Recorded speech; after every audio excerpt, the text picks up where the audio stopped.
नमस्कार, मी संदीप देसाई. बुलेटिनमध्ये आपल्या सगळ्यांचं स्वागत. बुलेटिनची सुरुवात करू एका ब्रेकिंग बातमीने. शिखर बँक घोटाळा प्रकरणातील संबंधितांना दिलासा मिळालेला आहे. अजित पवारांसह अन्य नेत्यांनाही मोठा दिलासा मिळाला आहे. मुंबई पोलिसांनी दुसऱ्यांदा क्लोजर रिपोर्ट दाखल केलेला आहे. रोहित पवारांची याच प्रकरणामध्ये ईडी चौकशी सुरू आहे. मात्र आता क्लोजर रिपोर्ट दाखल केल्यामुळे आता येथल्या संबंधितांना दिलासा मिळालेला आहे. अधिक माहितीसाठी जाऊयात. आपले प्रतिनिधी कृष्णा सोनारवाडकर आपल्या सोबत आहेत. कृष्णा.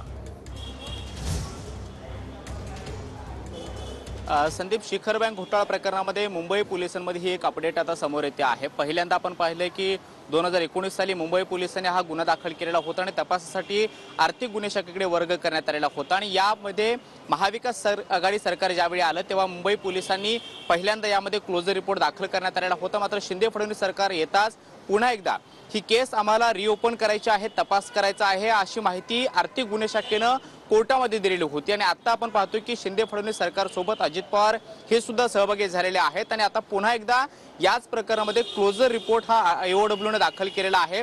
अगदी 4 दिवसापूर्वी हा क्लोजर रिपोर्ट दाखल केल्याचं कळतं आणि त्यावरती लवकरच निर्णय होण्याची सुद्धा शक्यता आहे. किला कोर्टामध्ये हा क्लोजर रिपोर्ट दाखल करण्यात आला, ज्यामध्ये संबंधित जे काही आरोप केले जात आहेत त्यामध्ये कुठलंही तथ्य नाहीये, कुठलेही पुरावे तसे तपासामध्ये आतापर्यंत निष्पन्न झालेले नाहीत, असं एओडब्ल्यूचं म्हणणं आहे. त्यामुळे अजित पवार किंवा इतर जे काही नेते या सगळ्या प्रकरणामध्ये आरोपी आहेत त्यांना एक मोठा दिलासा हा म्हणावा लागेल. मात्र ईडीचा तपास हा दुसरीकडे समांतर तपास आपण म्हणू शकतो. ईडीचा तपास सुरूच आहे. याच एफआयआरच्या आधारावरती ईडीनं सुद्धा गुन्हा दाखल केलेला होता मनी लॉन्ड्रिंगचा, आणि त्या अनुषंगानं आतापर्यंत अनेकांची चौकशी या सगळ्या प्रकरणामध्ये होताना पाहिलेली आहे.